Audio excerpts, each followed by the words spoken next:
Mesdames et messieurs, chers collègues, nous nous retrouvons aujourd'hui pour faire un point sur la situation des personnes atteintes d'albinisme au Sénégal, mais surtout pour souhaiter la bienvenue au président de la République, son Excellence Macky Sall. La communauté des albinos se joint à moi pour saluer la volonté du président Macky Sall de mettre les personnes handicapées au cœur de ses priorités. Mesdames et messieurs les journalistes, la situation des personnes vivant avec l'albinisme, vous le savez, reste particulièrement fragile. Elles sont confrontées à un accès difficile à l'éducation et à la formation. Le regard sur la situation, le regard sur la différence, les stratégies et la peur sont les obstacles à l'inclusion des personnes handicapées, mais le Sénégal ne doit pas être un empêchement pour apprendre à se connaître et participer ensemble à une société plus inclusive. C'est en ce sens que la Fondation des personnes albinos du Sénégal et d'Afrique, la FASA, a une mission de sensibiliser et action sur les questions relatives à l'éducation, la protection et l'intégrité des enfants atteints d'albinisme. Nous les sensibilisons au danger de la mendicité et de l'exposition permanente au soleil qui provoque des cancers de la peau. Et de passage, nous vraiment prions sur l'âme de notre sœur Fatouka, qui est décédée avant-hier d'un cancer. Elle habite à Tivaouane. Nous œuvrons également pour leur faciliter l'accès à la santé et à l'éducation. À cet effet, nous appuyons le Centre des albinos de Thiès, qui a vu le jour en 1997. Le centre était fermé depuis 2 ans et a été réfectionné par la FASA en 2021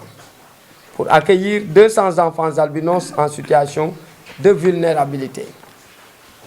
Ces enfants, venus de contrées lointaines, seront admis et pris en charge en régime internat et bénéficieront d'alphabétisation, de soins vitaux que nécessite leur situation de handicap. Le centre est un outil d'inclusion pour les 10 500 albinos recensés au Sénégal, dont 98% sont illettrés. À cet effet, un espace va y être aménagé pour permettre aux adultes vivant avec l'albinisme d'avoir des revenus en pratiquant l'aviculture, afin de renoncer à la mendicité.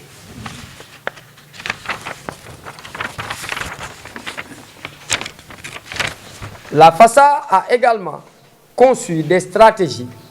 pour développer les compétences numériques des jeunes albinos et créer un environnement favorable à l'innovation, à l'esprit d'entreprise et à la création d'emplois dans l'économie numérique. Ces jeunes seront dotés des compétences numériques nécessaires pour bénéficier des possibilités d'emploi et d'entrepreneuriat afin de construire une économie et une société numérique inclusive. C'est l'occasion de remercier le ministre de la Communication, le ministre de la Communication, des Télécommunications et de l'économie numérique, M. Moussa Bokar Cham, et son équipe qui va doter le centre d'équipement TIC pour l'implémentation d'une salle informatique. En dotant les jeunes de compétences numériques en particulier, de compétences numériques avancées, et en leur offrant des possibilités d'entrepreneuriat, on contribuera à la réalisation de l'objectif de développement durable des Nations Unies assurer au travail décent pour tous et une croissance économique inclusive et durable. C'est l'article 8 de la Convention internationale des droits des personnes handicapées. Actuellement, nous manquerons de moyens pour mener à bien nos missions. C'est la raison pour laquelle nous lançons un appel au chef de l'État pour nous accompagner dans la réalisation de nos projets à destination de ces personnes albinos. Il s'agit de l'équipement et le fonctionnement du centre, la prise en charge des malades atteints de cancer, radiothérapie et chimiothérapie, qui sont vraiment très coûteux pour les familles, mais aussi les albinos. Unité de production de crème solaire pour les personnes vivant avec l'albinisme. Le cancer de la peau est le principal risque vital. L'idée d'accorder une priorité à la prévention qui consiste à fabriquer une crème solaire adaptée à la peau fragile des albinos qui meurent souvent dû au cancer de la peau, car le prix de la crème solaire est au-delà des possibilités de ces personnes diminuées. Clinique mobile de santé pour diagnostiquer les albinos dans leur milieu de vie. Je vous remercie. Rahmatullahi taala wa barakatuh. Mangi tudd Mouhamadou Bamba Diop, jiite kuréel bi ñuy wax Association nationale des albinos du Sénégal, bi nga xam ne fondation des personnes vivant avec l'albinisme au Sénégal et en Afrique moom moo ko boot. Et di wax ne man technicien la en informatique, mais en même temps secrétaire général bu fédération sénégalaise des associations de personnes handicapées. Donc ñu wax ne tey dañuy am mbégte di dalal presse bi, di leen remercier ci déplacement bi ak di leen jéggalu tuuti ci xaar bi, di remercier aussi suñu naataango yi nga xam ne ñoom dañuy marqué de leur présence point de presse bi, ndax li ko wundu dafa am solo. Donc di saluer parents yi ak ñooñ yi nga xam ne ñoom ñëpp déplacé wu na ñu ñëw. Et di wax ne li wundu point de presse bi mooy dañu bëggoon ñëw tuuti ci li ñuy wax bilan wu situation nationale ñi nga xam ne ñoom ñooy dundee laago bi ñuy wax albinos. Et di wax ne bu ñu jógee ci loolu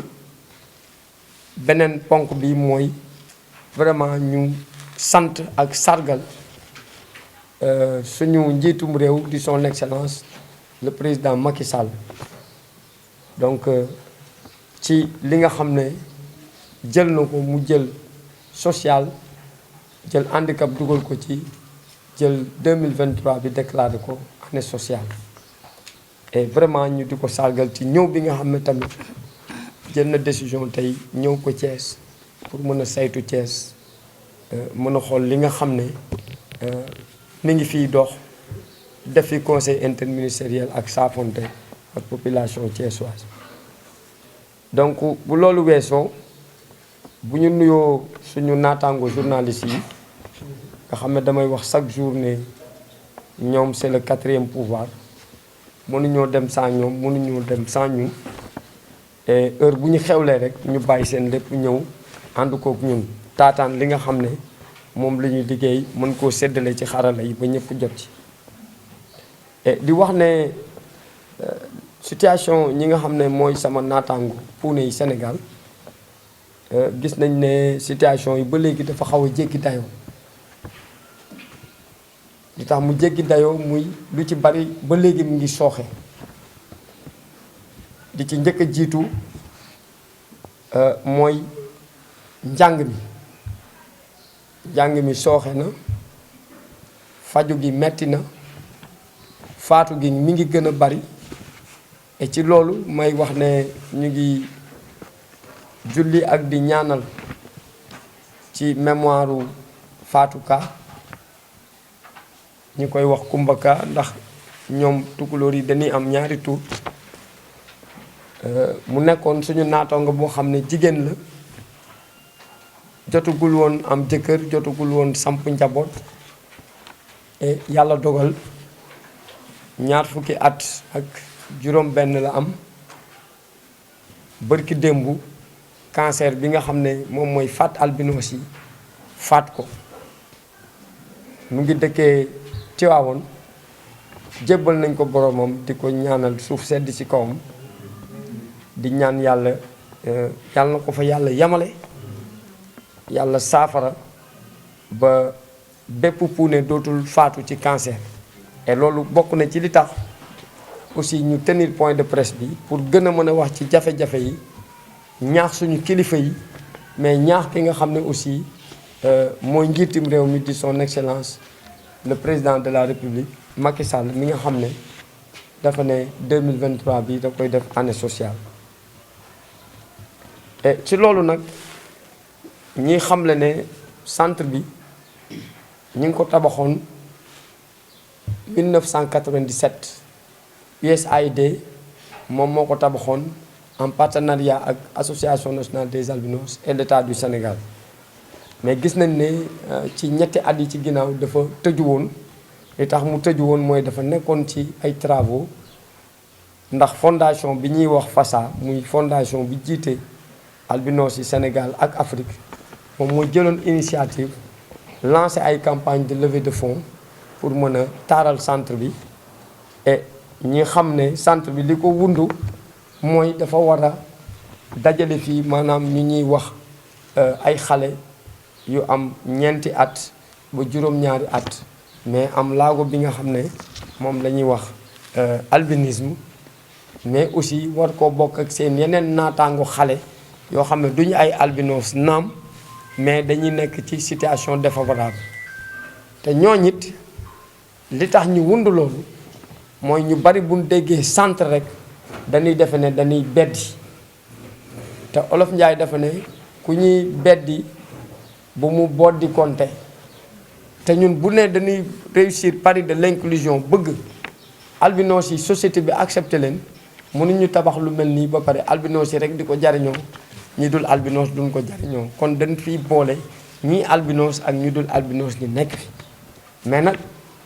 albinos yi dafa am benn régime bu ñu fiy nekkee muy régime d'internat dañ leen di dëkkal fii yor seen lekk yor seen naan yor seen toppatoo yor seen faju yor seen njàng loolu moo wundu centre bi et ñi xamle aussi ne du ñu yem ci albinos yooyu rek ndaxte buñ demee ba gis ne Sénégal 10 500 albinos moom moo fi nekk 10 500 albinos yooyu gis nañ ne maanaam téeméer boo wàññi juróom-ñeent fukk yi ak juróom-ñett yëpp jànguñu ay analphabète lañu ba pare nekk ay illettrés loolu li ko waral mooy amuñu accès ci li nga xam ne moom mooy njàng mi te gis nañ ne Sénégal ñu ngi wax chaque jour éducation inclusive mais éducation inclusive bi maanaam ñi nga xam ne dafa jëm ci pàcc ñi nga xam ne dañuy dundee ak waylaagu muy handicapé yi niñ leen ci war a dugalee demeewu ci noonu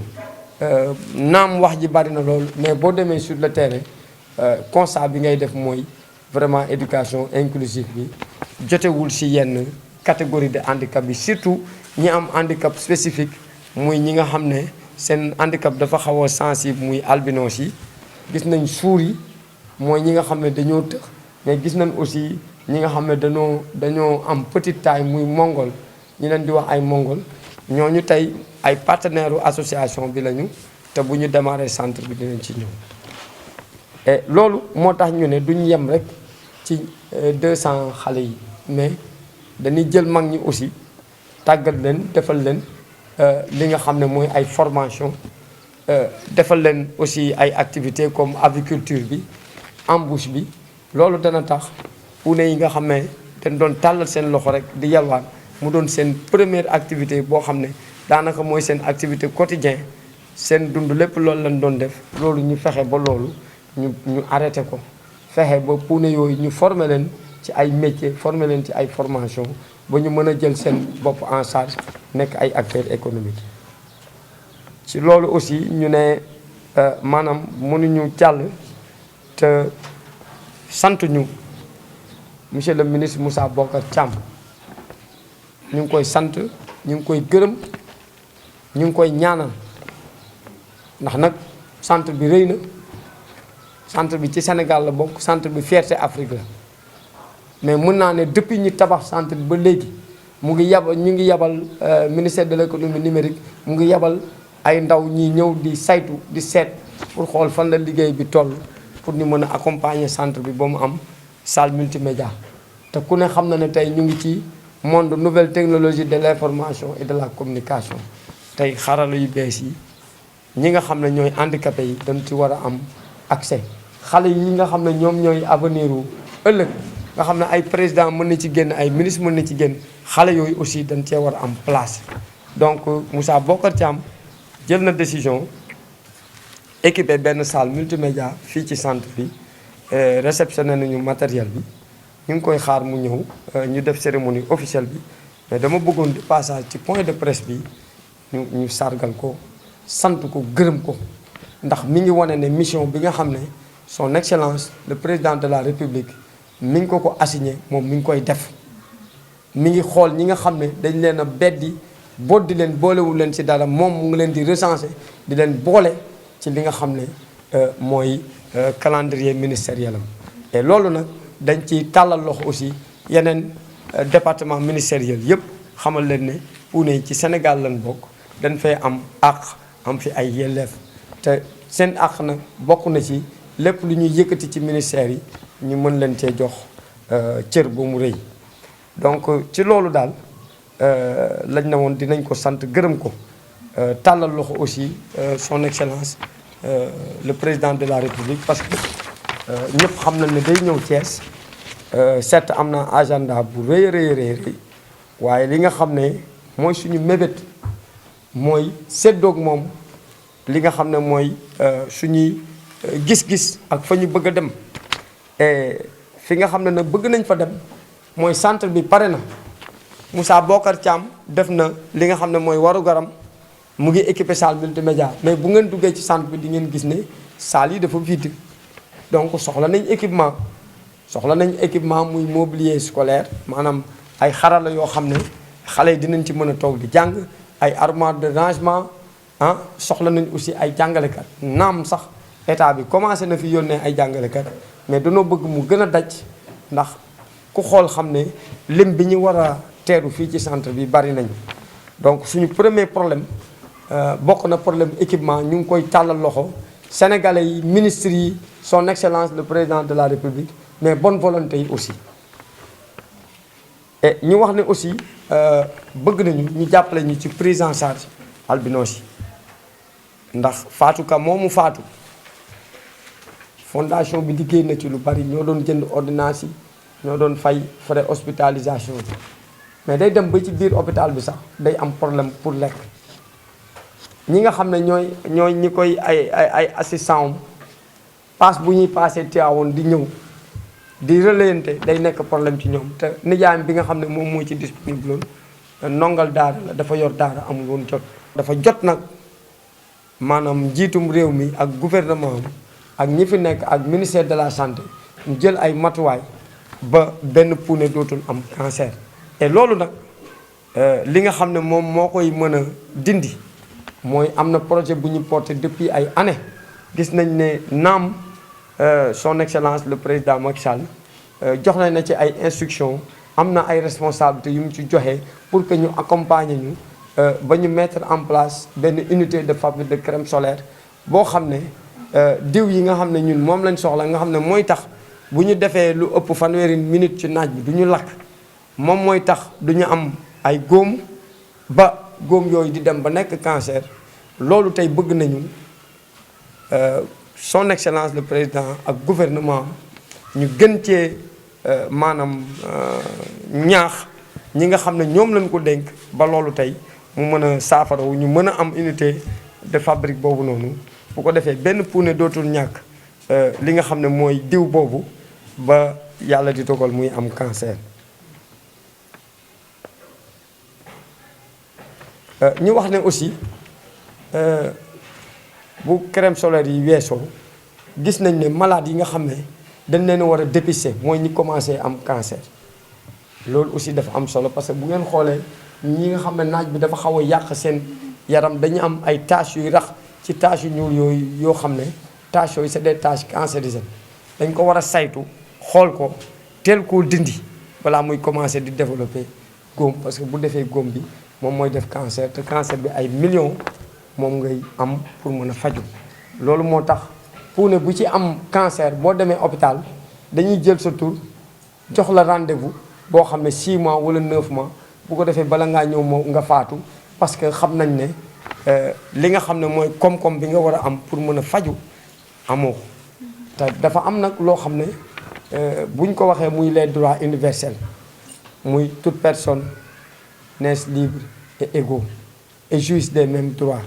képp ku juddu da ngaa war a am